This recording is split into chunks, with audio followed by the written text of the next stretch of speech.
I've already done my best to separate the power of my primordial sea from the wind. Considering the size of the beast, I cannot reach the power source. Unless we can find a way to attack it from within. We shall share a part of the ancient dragon's power with you. We shall look for an opening together. I can feel its sorrow turning into hostility.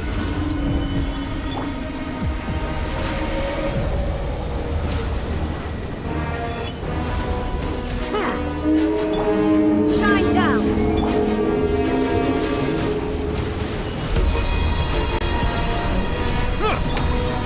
Now you shall perish!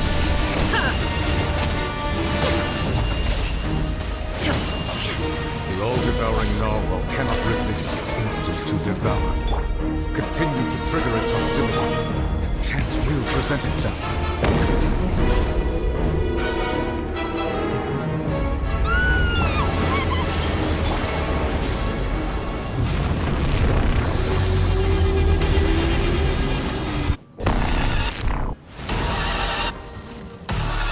Stabilize! What's the emotion thinking over there? It looks really scary.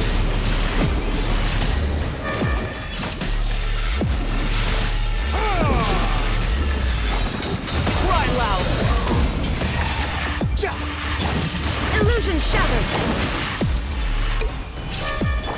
The Thai have granted you my protection. Do not fear. Seize the moment and use my power to suppress its root from within.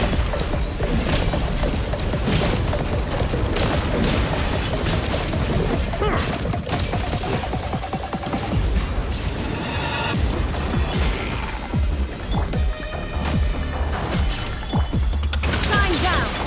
Bow your head.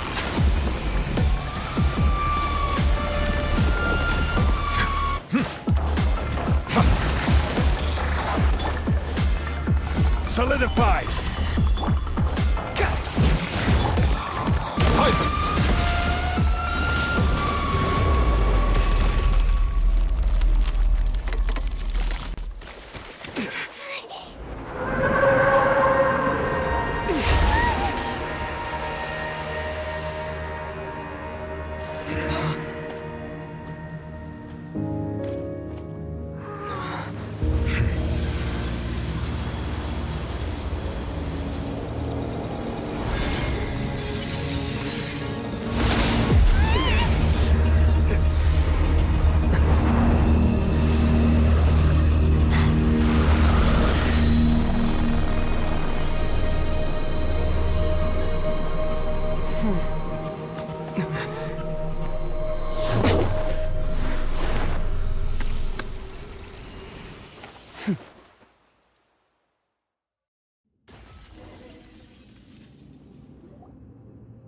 Thanks for helping with the cleanup. It should have been my job, but... oh well. It was just supposed to be a short private training session for me. I didn't think that my disciple and my master's pet would start brawling in the meantime. Well, actually, I had a feeling that it would happen at some point, but they bumped into one another earlier than I thought. What a blunder. I suppose I'll have to swing my sword 3 million times as penance. That power. Who are you exactly? Paimon has an idea. From what she said earlier, she must be Child's master. Skirk, right? It's just that he gave us the impression that she was the less talkative person. I simply did not have anything to say to the weak. But you, on the other hand, managed to defeat the all-devouring narwhal without using power from beyond this world. So you may speak to me as equals. I have to agree. It's a strange use of a planet's primordial waters just to raise an all-devouring narwhal. That kind of power is wasted on it. It's not cooperative. It eats too much. And I have more important things to do with my time than pet sitting. The only thing that creature has going for it is its looks. All in all, it fails as a pet. Miss Skirk? I think you might have missed the point. The point being?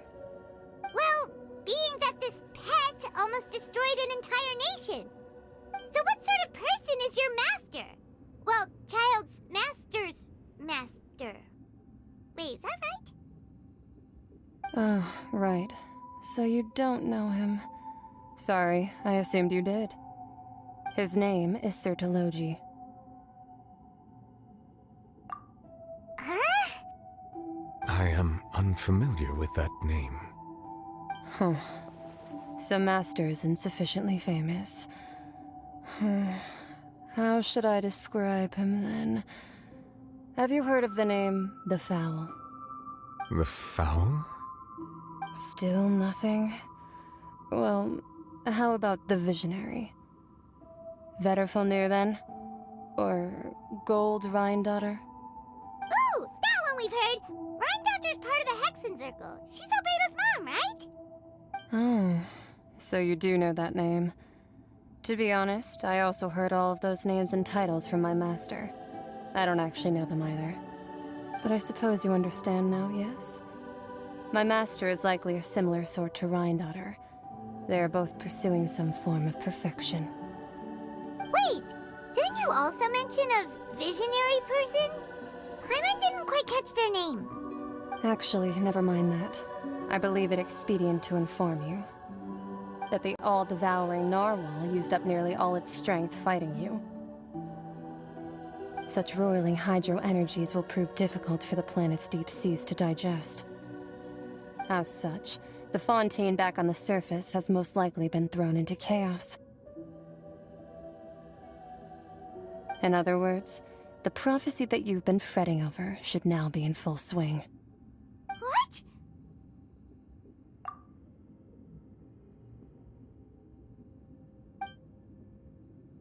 Not to worry. Focalor has already managed to deceive the heavenly principles.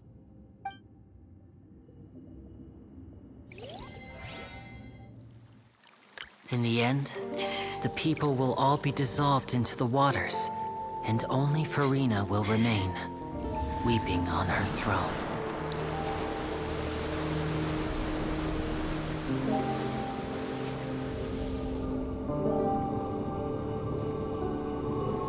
Only then will the sins of the people of Fontaine be washed away.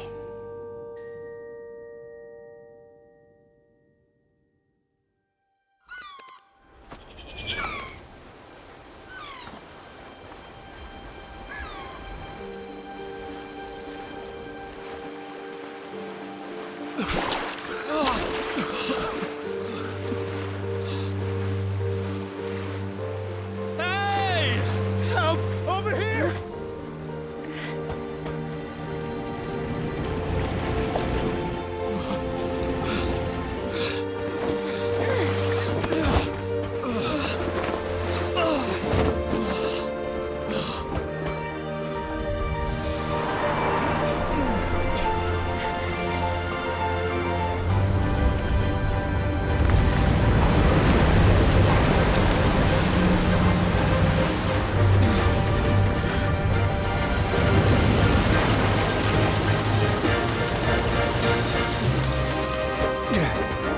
All hands, initiate emergency rescue!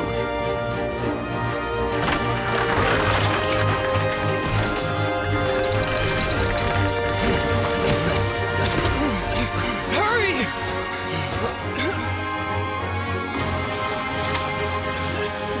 Hey, lend a hand!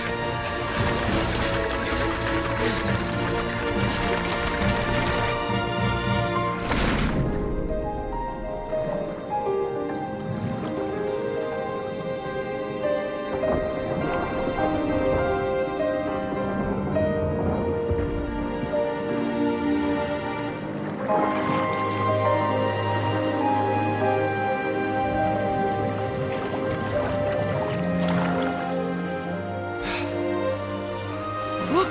The water's receding!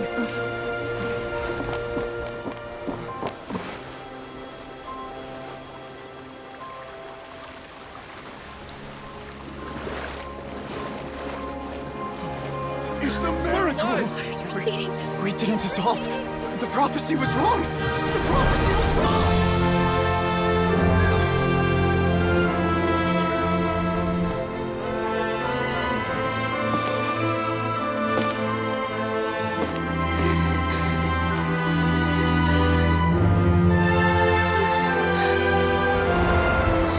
Are you alright?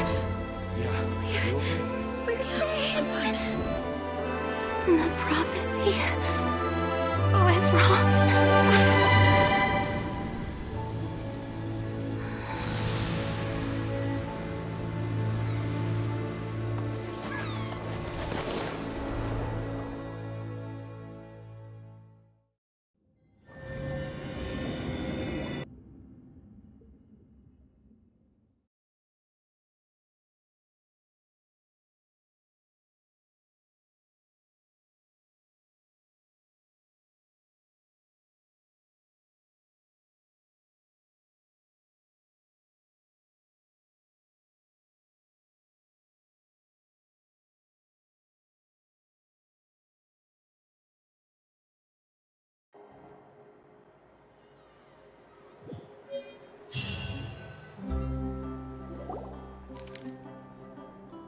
The soil renewed.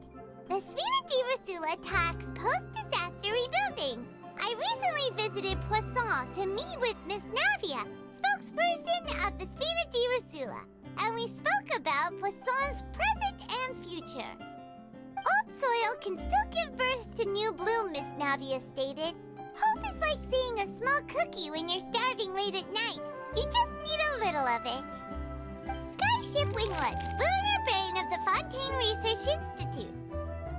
The various disputes that have arisen on account of Mr. Edwin have suddenly become a shield over the Institute, which people always call the first researcher mad, but few know what to call the second.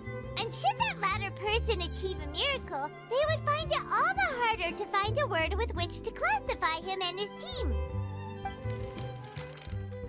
Wow! Paimon barely recognizes the people in the reports. Are those really Ch.IV and Navia? They sound like real big shots.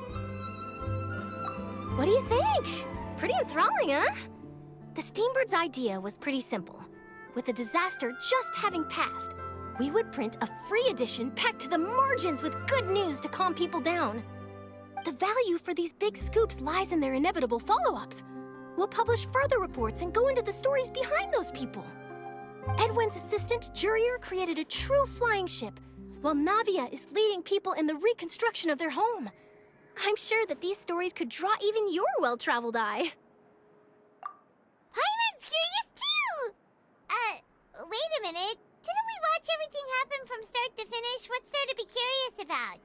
And that's exactly why I'd like you to come conduct interviews with me. You're the best incubators of news, if you haven't noticed. And also, with you around, I'm sure I'll get to see that Duke. Are you sure? Hasn't he turned you down several times already? Oh, this time will be different. Come on, let's head to Poisson first, and then make a trip to the fortress. There are some things you'll only know when you get there.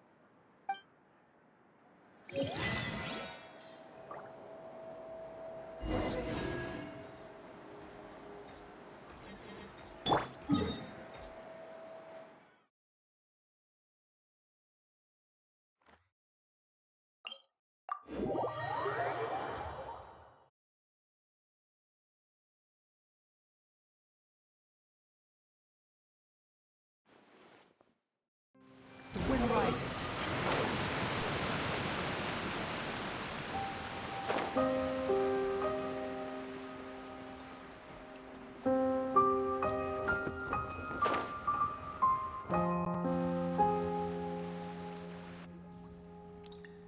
Navia! Oh, it's you. What brings you all here? Hey, we're just having a look around. I'm here to update myself on how things are going here. Oh, the Fatui are here too! Let me introduce you. This is Mr. Garunt Snežević. He represented the Knave in sending us a large amount of supplies, and is helping with our work. Our residents are hard at work as well. Thanks to everyone, work is progressing nicely. We've lost a lot of people, but we're moving forward. That will have to be enough. Hello, Miss Charlotte. I'm a big fan of yours. I especially like that article you wrote last year about Fontaine's stray cats. But if you don't mind, could you not emphasize our role too much in your report? It's not charity we're doing here. We just happen to share the same interests as the Spina. I get where you're coming from. I'll keep it as simple as possible. Or would you be willing to feature as friendly neighbors? That would be fine. Thanks. Oh, you're back too. How are things? We finished laying down the construction materials. It'll be another hour before the workers are able to go over there. Huh? You're here too, Clorinde? Well, her reputation's greatly risen after that whole duel business with Miss Farina. So she's here in Poisson to wait out the heat. All right. She really came here to help me out. There's too much to consider in the reconstruction of Poisson. The Spina has need of more decision-makers. And, well, I do already happen to be connected to Mr. Callis. Wait just a moment. Do you mind me asking a few questions? You know, about how you felt before the duel, about what it was like facing down a god. There's lots of exciting material there, I bet. Forget it. I'm sure you can find a better theme than that, Miss Charlotte. I see you're the same as always. Couldn't you do me a favor, for Navia's sake? Well, if we're talking about doing things for my sake, you might as well just take a few more photos of me. Or of the Traveler. It's better than wasting time persuading Clorinde, at any rate. Of course I will. I'm not gonna let him off that easy. All right, then everyone who wants to be in the photo, gather up. And smile.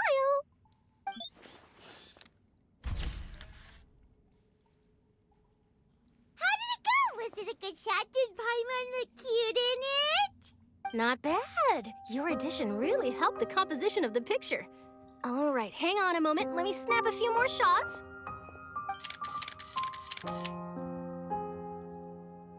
All right, that should do it. I'll be back here later anyway, so let's call it a day. You're very quick. Speed is of the essence when it comes to the news, and freshness is the key. Also, not to brag, but I'm pretty good at building connections. Who knows? I might eventually get that interview with you after all, Miss Clorinde. Wow, you really do have that never say die spirit. I'm impressed. I'll hazard a guess that this is how you got that interview at the Fortress of Maripede. Whoa, you're well informed. Let me make a guess too. I asked Sijuin who told Monsieur Neuvillette, and he told you, right? That's a very complete information chain. In truth, all Monsieur Neuvillette asked me was, when did the Fortress become so friendly towards the media? I told him that it was best not to speak too soon. There's no guarantee that Ridsley will make a personal appearance. You're right. I've got to treasure every moment I have with them. In which case, I'll be making a move first. Stay safe now. And tell me if you hear anything interesting. I'll treat you to afternoon tea in exchange.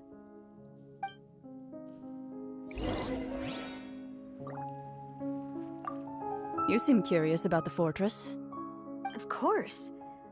That Wriothesley. I still remember going down to the Fortress to grill him for information on my father's case. Boy, did he take me for a ride. Without telling me anything, of course. But he did invite you to tea, didn't he? 2 large pots of it, in fact. It was good tea, though. I have to agree. The tea there is very good. Speaking of that, would you like to have some today? I mean, you've got time, right? Well, I'd be partial to some shortbread. Wow, it's like we've got a menu or something. Sure. Good. What flavor of biscuits would you like, Mr. Snežević? Me? I'm fine with anything. But I would prefer chocolate, should you have it. All right. Leave it to me. I'll go over the newly arrived supplies with you later, Mr. Snežević. We should be able to finish the preparatory work today. That works great for me.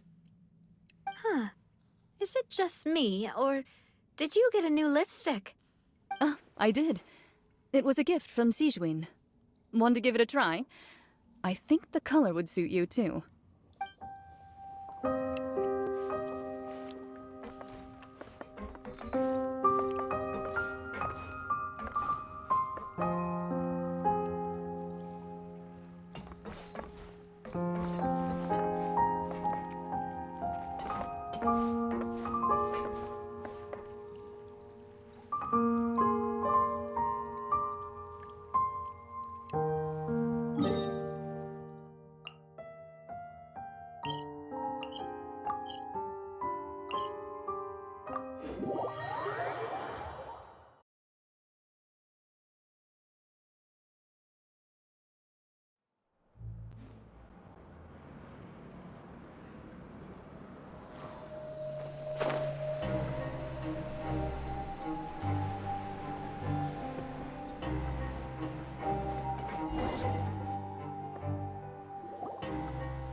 Wow, guess we're here again, huh?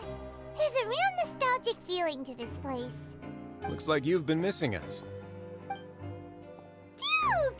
Did you come all the way to the entrance to greet us? Of course.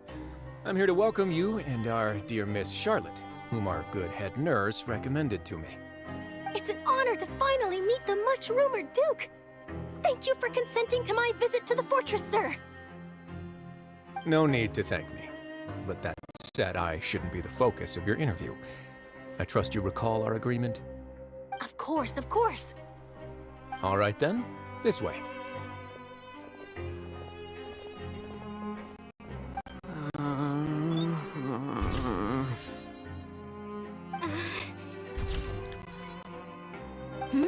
Hey, no need to be so nervous.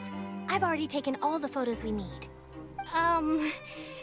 Miss Charlotte, do these pictures really need to be published on the cover of the Steambird? It would seem that Miss Lorvine doesn't want her face to appear beside that of Mr. Jurier, Sir, please don't say things like that. But it looks like dear Mr. Jurier denies it. Might this interview be very important to you then? No, I just... This is my first time being interviewed, and I'm very thankful to the Steambird for... Now, I might not look it, but I actually did meet Mr. Edwin once. And I'll be honest, I enjoyed chatting with you more. You've definitely got more of that genius vibe going on. The boat that brought about a miracle, the ark that saved the people. Why, you recreated a myth back there, like an emissary of legend. Still, if I might ask, where's that flying ship now? Huh! Looks like Charlotte's trying to get herself another exclusive scoop. I have to apologize, but that ship is presently in the bowels of our factory. I'm afraid it won't be easy for you to get a shot of it. Really? Well, then in that case, could I have an interview with you to make up for that loss? You already know my answer, I'm afraid. Best you interview our head nurse instead. Or perhaps you'd like to take another photo of this couple of researchers? Did you really have to use the word couple? Well, then, 2 solo photos will do. Is my hair messed up? Please, someone help me have a look. Things sure are getting pretty lively here. We've seen this kind of thing before. Oh, seems like everyone's here. Would any of you like to try this new drink I came up with? Ah, Ch.IV. Hey, Miss Charlotte. Why don't you, take some pretty photos of our head nurse? Sure. Come on, Miss Ch.IV. Over this way. Let's find a brighter spot. Huh? Sure. Do I have to smile? So, how have things been at the fortress? Same old, as you can see. Fontaine's undergone some changes, but this place is still more or less the same. Other than that flying ship, it got a tad too much attention, I think. That's why I decided to let the interview go through. We should direct more public opinions toward the behind-the-scenes heroes. Am I right, Mr. Jurier? Miss Lorvine? You're too kind, sir. I believe that you too should have your day in the sun. Not that you would want that, which is a pity. I'll just leave the spotlight to you two. I see. Lots of things happened that day, huh? Anyway, regarding that Harbinger, I'm not sure you remember, but his 3 young followers are still waiting for his return. He sure did win them over, huh? I'll tell them that there's good news and bad news. The good being that their boss seems fine, and the bad being that they must face extended sentences for abetting his escape. Oh, actually, what about you? Are things gonna change for you too? What change can there be? The fortress will keep chugging along, and so will my duties. As to what Miss Farina's departure will mean for the nation, and if our laws and governance will be transformed, we'll leave those to the folks in the overworld. Hey everyone, the photo shoot's done. Good. In that case, let's call it a day here. Thanks for your cooperation. Come on, Traveler, let's go. Till next time, everyone. There'll be a next time? Maybe. Who knows? I might write a story about the underwater factory next time. Until then. All right. Last stop, the docks.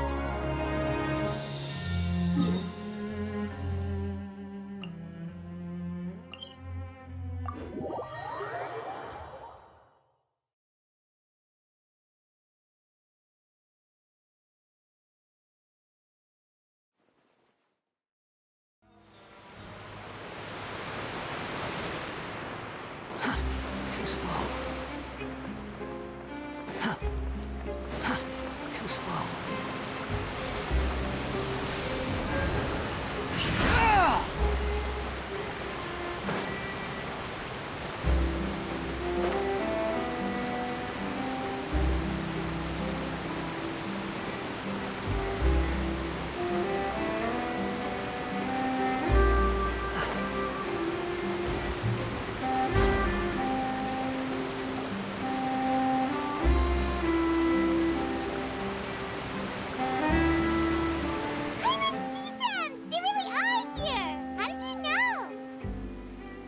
Navia mentioned that she stayed in touch with Linny and the others after working together. Apparently, they've been at the docks distributing these strange pockets the whole time since. Traveler, Paimon. Ah, and Miss Charlotte, too.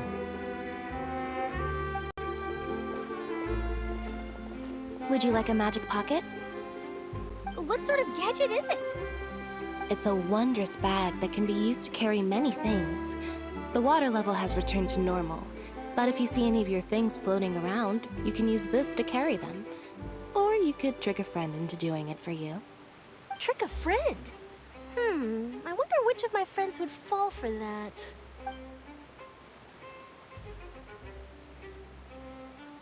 You could just make a friend like Fremine here. Isn't that right, Fremine?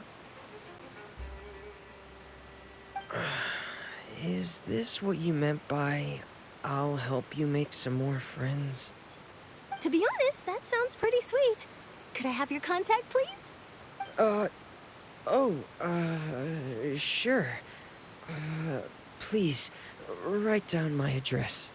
You sure are working hard to help Fremine socialize. He was the one who proposed doing this. He even wants to assist in our magic shows. Yes, I was planning to first introduce Pear as an assistant, and later Fremine himself. In the future, I think we can leave underwater escape magic to him too. That said, would anyone want to see a diver escape underwater? Oh, it'll work out. Every journey begins with the first step. He'll become a part of our show eventually. Lynette, could you come over? Miss Charlotte says she wants to take a picture of us. Got it. My, that Charlotte is rather perceptive. She got rid of everyone the moment she realized I had something to say to you. So, how have things been, Traveler? Father says that you did a great deal during the latest events. She's very grateful for your contributions to Fontaine. That's all right. We were more than happy to help. So, what's she doing now? Oh, I guess you haven't heard. Well... After Lady Farina left, Father and Monsieur Neuvillette opened negotiations, during which he gave Fontaine's gnosis to her as a diplomatic gift. A diplomatic gift? A gnosis? Yes, I was quite surprised at first myself. But when I thought it over, there were actually a number of things going for it. It could have been done as an apology for the incident with Lord Child, or as thanks for his help in tying the all-devouring narwhal down. Furthermore, Father did also lend significant aid to Fontaine and Poisson. Well, that's true, but this is a gnosis we're talking about. Doesn't this seem a bit irresponsible?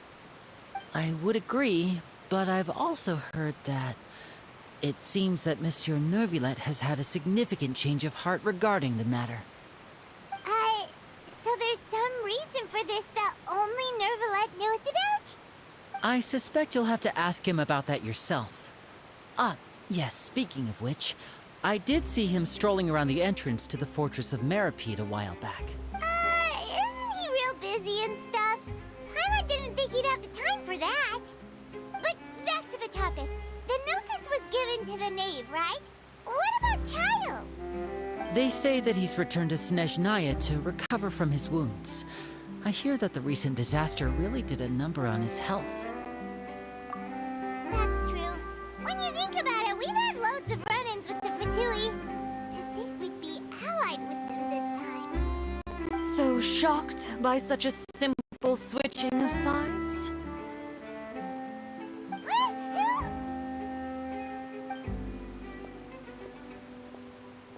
Father!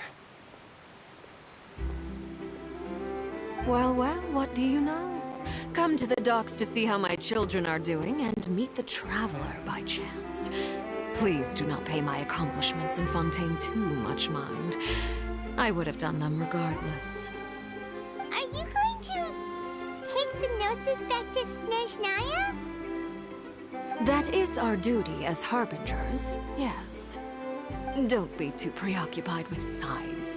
The goal of the Fatui concerns not a single place or person, but the entire world.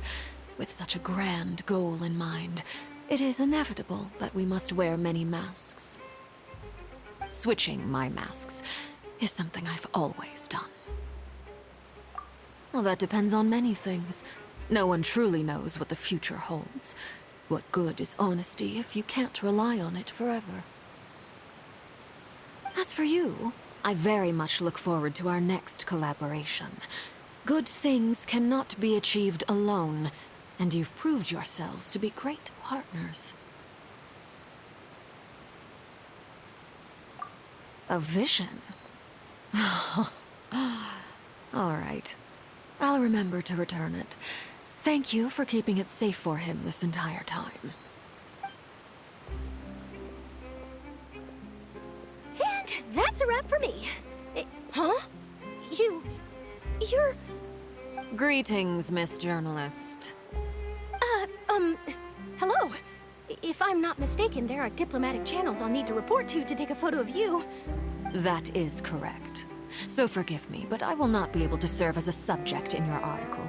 However, feel free to write as much as you'd like about our dear magicians and our upcoming rookie talent. I will. The sea breeze is quite pleasant. I shall continue my walk while the weather remains so agreeable. Farewell, Father. Oh, she has such an intimidating presence. I didn't even dare to take a picture. Thankfully, I've already wrapped up all my pre-scheduled interviews. Thank you all. This'll be more than enough for me to write about, I'm sure. Don't be too nervous. Why don't you take a magic pocket before you go? Here, Traveler, Paimon, you take one too. To move things about? That's right. Funny. I was giving out magic pockets when we first met too. And what do you know? I'm doing the exact same thing right now. So many... I guess this must be life. We will all follow our own paths, and serendipity will lead you to your fated friends. All right then. We'll be handing out pockets in some other districts later, so we'll get going now. Have a good day, you two.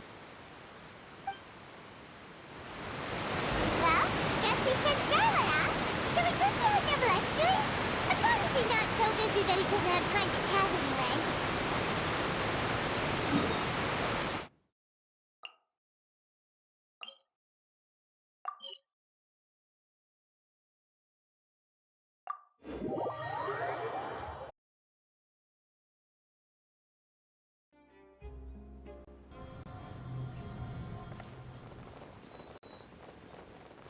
The entrance to the fortress!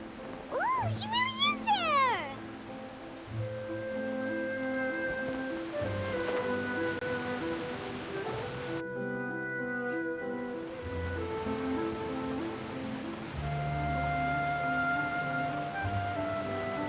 So, you really are here, Neuvillette!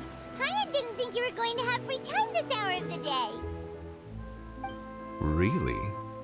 Oh, I suppose you must have met Mr. Linney. He took the time to greet me earlier when he passed this way. In any case, you came at a good time. I was just considering reaching out to you to set up a meeting, so I may explain some things that I haven't had the time to before. Aw, Paimon's glad that you remembered. Thank you for keeping us on your mind, what with you being busy and all. Alright, let's have it then. How was Fontaine actually saved? The whole business is still quite the mystery to us. It is strange how words can often leave a bitter taste in the mouth when it finally comes time to say them out loud.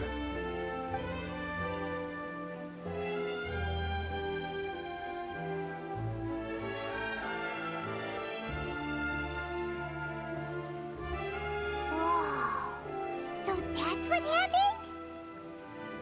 Focalor destroyed the divine throne of the Hydro Archon and restored your power to you, transforming you into a fully-fledged elemental dragon sovereign! But Paimon still doesn't quite get what you did to save the Fontanians from dissolving. For me, the authority of the ancient dragons refers to absolute control over the hydro element. Fontanians were incomplete humans born of Egeria's use of the power of the primordial sea, with constitutions similar to that of mimics. But so long as those primordial energies remain within them, I could use the ancient dragon's authority to grant them true blood, after the fashion in which life was first brought into being on this planet. In other words, when I gave my verdict, Fontanians became true humans, and thus would naturally no longer be dissolved by water from the primordial sea. Focalor must have counted on you to make that decision as well. Your verdict was the key to making the prophecy appear to have come true while saving everyone. Yeah, and in a manner of speaking, Focalor finally managed to fulfill the original Hydro Archon's wish to turn Oceanids into real people too! It seems from your expressions that you still have more things you wish to ask. Ask away. I will tell you the truth as I know it. I have investigated his case along many avenues, and I have learned that he once fell into an unknown chasm when he was young. There, by chance, he awakened the all-devouring narwhal. But whether it be by sentiment or reason, that should not have been enough to consider him the root cause of the disaster. At most, he would have had tangential liability. As for the judgment passed by the Oratrice during the trial, whether it was due to that liability by association or Focalor deliberately using him to buy time for us on the assumption that he would be able to hold the creature off, I cannot say. Guess Focalor had Fontanians in mind the whole time. In the end, it was thanks to her that they finally became real humans.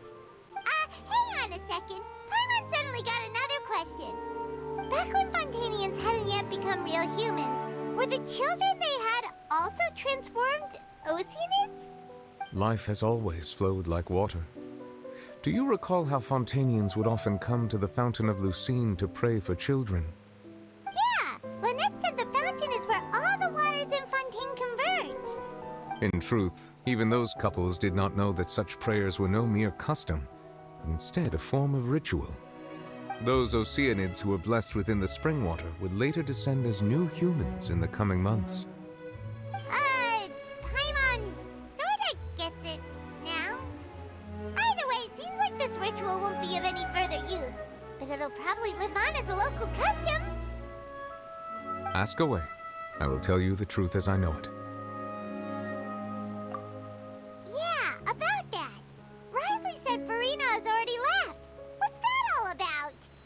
Ah, Lady Farina. The people are only aware that her death sentence has not been carried out. She abdicated the post of Hydro Archon and left affairs related to that title to me, before leaving the Opera House. I related Focalor's words to her faithfully and completely. After hearing them, she seemed neither saddened nor comforted. She simply said that she was tired and needed to rest. Having said that, she then packed her things and moved out of the Opera House, not unlike how an ordinary person might. But she's still got a place to stay, right? You need not worry. I will make arrangements to ensure that she will not want for food, clothing, board, or travel. In truth, I am somewhat happy for her. The wear and tear on her spirit will, of course, take time to heal. But now that she no longer has to play the role of Focalor the Hydro Archon, she can finally lay down her burdens and lead a normal life. What about you then? What are your plans now that you've regained your full powers as the Hydro Dragon? After Focalor passed on, the Oratrice also ceased to function. This matter will directly affect our trials. After much careful consideration, I've decided to take over its role in our courts. From now on, I shall hear cases and pass verdicts by myself. Looks like you're still considering stuff from the perspective of the Udex, huh? As an elemental dragon, there are indeed many things that I must do. But this power and this duty, in a manner of speaking, you could say that both were granted to me. As such, before I attend to my other responsibilities, I must first and foremost continue to serve Fontaine as its highest judge. The duty of the Hydro Sovereign and the duty of the Udex shall coexist within my person. Additionally, the Hydro Archon's departure has brought about another problem, which is that the Opera House shall no longer produce indemnitium. That's true. That power was derived from the people's faith in the Hydro Archon, wasn't it? Wait, but the various mechs and machines in the city are all still okay. Where are they getting their energy from? As I am now, I have full command over New Musia, and it can serve as a complete substitute. Another reason why I cannot quite leave Fontaine immediately. Wow. This ancient dragon's authority stuff is really quite useful, huh? Ask away. I will tell you the truth as I know it. Oh, that's right! They say you've given it to the knave as a diplomatic gift or something! Leaving aside their intentionality, the two Fatui Harbingers have indeed done much for us during this crisis. Their sole remaining goal in Fontaine, at least at this point, would seem to be the Gnosis. The Oratrice has ceased to function. The Hydro Archon's divine throne is now no more, and I do not need the Gnosis's power. As such, it has lost all meaning for Fontaine. If the Fatui have impure designs, then we might as well accede to their request now, and avoid unnecessary conflict. What complicated considerations! Paimon thought you were just giving it to them out of gratitude to the knave and as an apology to Child. Ask away.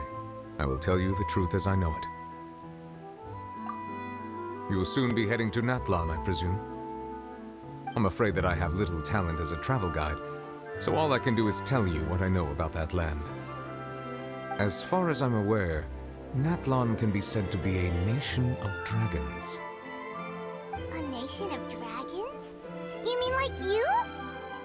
No, I suspect that I would not find myself welcome there. Unlike ancient dragons such as myself, the dragons of Natlan have undergone long years of development and evolution. Large numbers of them have entered a form of coexistence with humanity. Natlan is also the nation of war. War ravages those lands like an undying flame. There is one other piece of information I got incidentally from my negotiations with the Knave that I believe may be useful to you. The Harbinger known as the Captain has thrown his hat into the endless ring of war. The Captain. Sounds like a real tough customer. Seriously, everywhere you look, there's a Fatui Harbinger doing their thing. I suggest that you fully prepare yourself before going to Natlan. In the meantime, Fontaine's doors will always be open to you. Ask away. I will tell you the truth as I know it.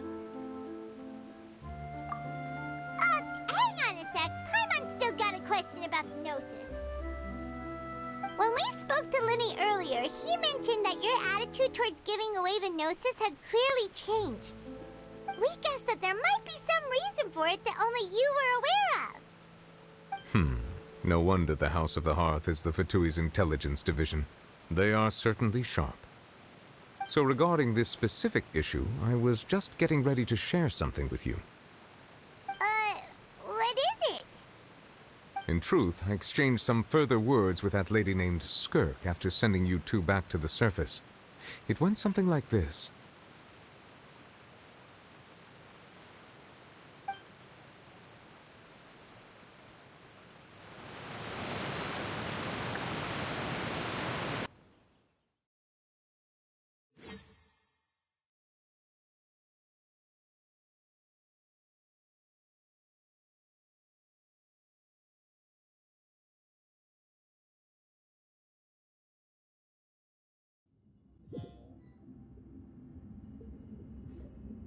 Well, we're going to head topside to see what's going on. You hurry over soon as well, all right, Nervalet?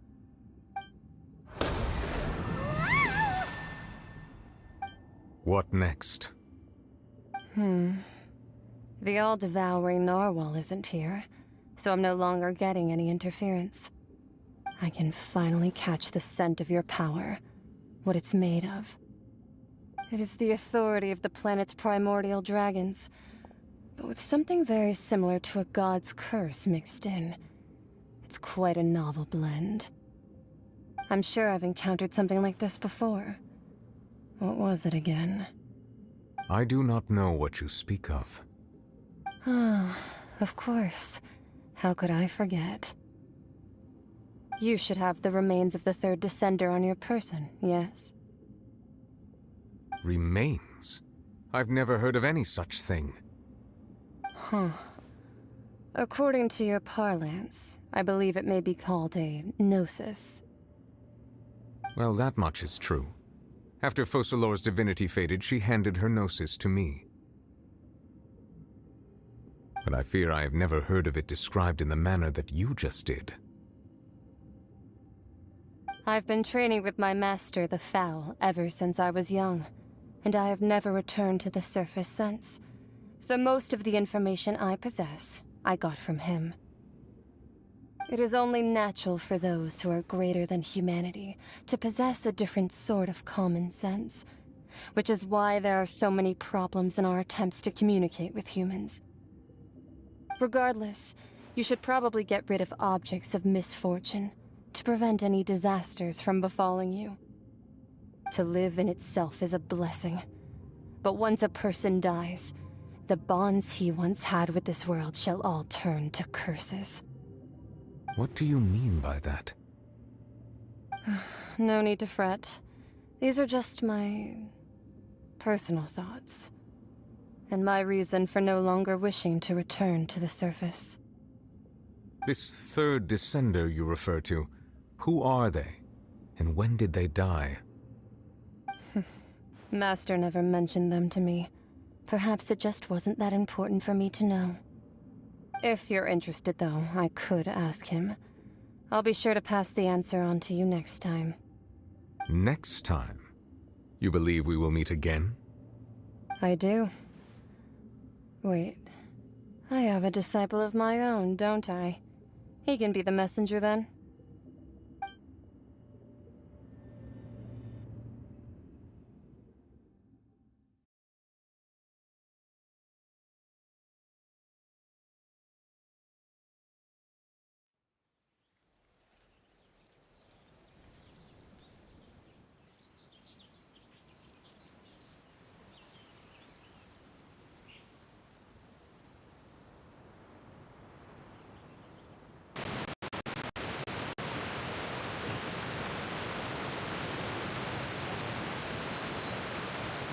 That's what she told me. Whether it would prove useful or not, I wanted to pass that information on to you. The remains of the third Descender? So that's what the Gnosis actually are. Paimon just thought they looked like chess pieces. How could they be a person's remains? All the same, assuming that there was no misunderstanding or special metaphor at play, that is what she meant to say. And she said that it would bring misfortune and that you should check it, which is why you gave it to the Fatui. If she speaks the truth, then I would simply be putting Fontaine at unnecessary risk by keeping it here.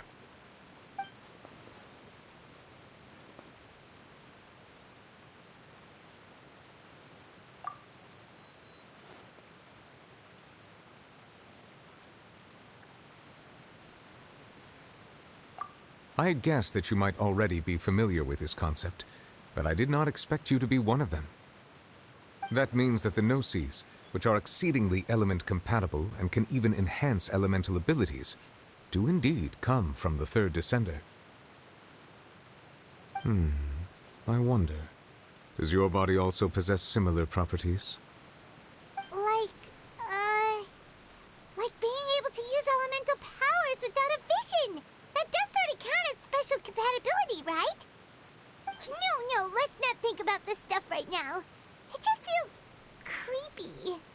Comparing the Traveler to the dead third Descender and all.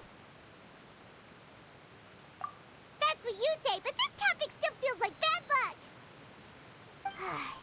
Once Child recovers, let's get some more answers out of him. Or go look for his master and get the answers that way. I too believe it unwise to make too many blind guesses when information is lacking. The same is true of being at court. All right. Whatever the case, it seems like the crisis here in Fontaine's over for now. Yes. All of Focalor's efforts were for this moment as well. But she sacrificed herself in the end as a god, and she suffered through all those years as a human. Was that really what she wanted? I suppose that would be the mystery of a god's will. I suspect not. But once in a while I too would guess that if wishes were like the clouds in the sky, they will one day return to the earth as raindrops. Life flows like water, and rain is the final answer. The water levels may sometimes tilt one way or another, but the rain falls fairly upon all. And what, ultimately, is the difference between the rains that fall upon all of us?